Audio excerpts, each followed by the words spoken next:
Welcome to the Real Estate Espresso Podcast, your morning shot of what's new in the world of real estate investing. I'm your host, Victor Menasce. This is the weekend edition where we interview notable people from the world of real estate investing. Today is no exception. We have a great guest all the way from Birmingham, Alabama, although we are physically in person here in Ambergris Caye, Belize. Welcome to the show, David Morris. Yeah, thank you, Victor. Glad to be here. Well, great to have you here. And David, we spent the whole week together here at the Investor Summit on Sand, the 20th edition of the Investor Summit with some of the biggest brains on the planet in the world of investing and in the world of real estate. What were some of your major takeaways from the week this week? Well, first of all, it's always really good to get around some good friends that we don't get to see in person very often. So that's always a huge hit for me at these events, is just to see people and reconnect, etc. But obviously right now there is a lot going on in the markets, specifically the rates market and what's going on with the dollar, the value, the inflation that we're facing, and what is that going to do to the markets that we're all investing in. And so it was really good to hear from some of the brightest minds really in the world on this, who don't just follow the mainstream and their views.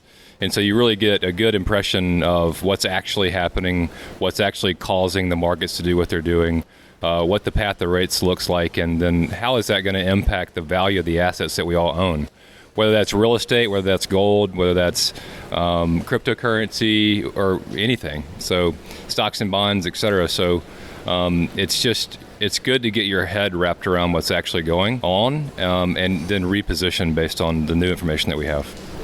Now, in your business, you've got two sides to the business. You work with a lot of investors that have retirement accounts, a very specific form of checkbook retirement account where they have the opportunity to make self-directed decisions. And they often look to you for guidance in terms of where to go next. Talk to me a little bit about that mixed message of where to invest and, put your foot on the brakes because things are changing. Yeah, I think so. A lot of our clients in times like this will have an influx of clients coming to us that really just want their money out of the stock market. So they really don't even know what they want to do. They think they want to be in real estate or gold and silver or whatever, but they're not really sure. They just want it out. And so that's the first thing that we do, is we give them access to their money that way. And then we can give them guidance on what we are doing, what we see other people doing, introduce them to great syndicators, like you and other people, to give them options. But right now, we would probably be guiding people to maybe stay a little bit more in cash. If they're really antsy and have to put some of their money to work, obviously going to be pointing people towards real assets to provide cash flow. That really has a rainy day fund mixed in so that they can withstand any downturn, any shortfalls, etc. It's easy in a shifting environment to get the perspective of the sky is falling, and very hard to see through to the other side, see those projects and those business opportunities that will span economic cycles, especially when you're looking into the teeth of a downturn. How do you even try to get people comfortable with that? I think it's really difficult for people to get comfortable with that, especially people that are not professional investors. They see what's going on, and really their immediate response is going to be fear.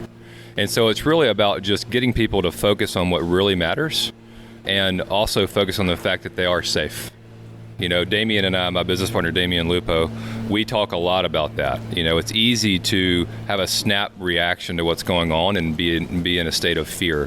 When you're in fear, you really cannot do things logically because you're reacting out of fear, not out of knowledge.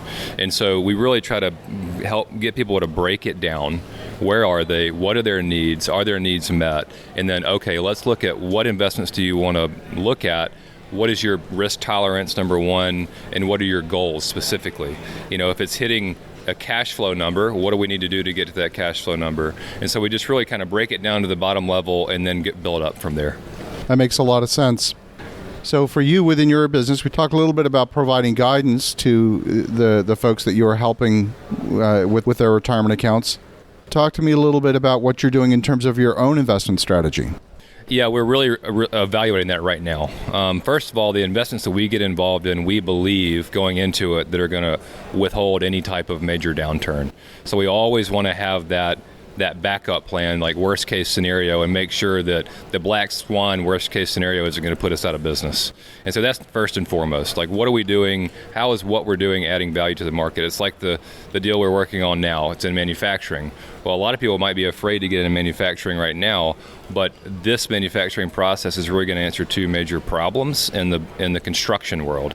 And so when you're answering a severe problem that really doesn't have any end in sight in being fixed, like supply chain and labor, and this company can help with that, that's, in my mind, that's a hedge against what may be coming in the market. Yeah, that makes a lot of sense. At an event like this, you get to spend time with such a broad spectrum of people, folks that have a huge brand, folks that are maybe just starting out, and everything in between. Talk to me a little bit about nurturing those relationships after everyone's home and they've thrown their boarding pass in the garbage and they're back at work the following Monday. How do you nurture those relationships in the weeks and months to come?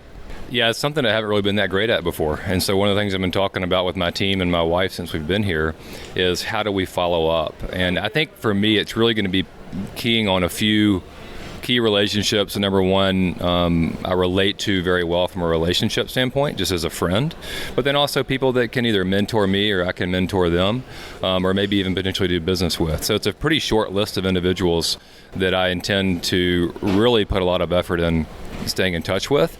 But I think it has to be strategic because there's no way to keep up with everybody. There's so many great people here.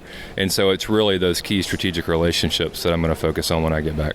Well, David, if folks want to connect, if they want to learn more, what's the best way?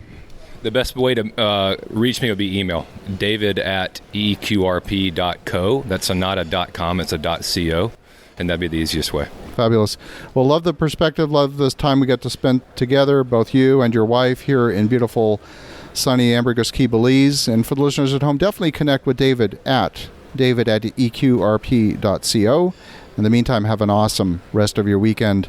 Go make some great things happen, and we'll talk to you again tomorrow.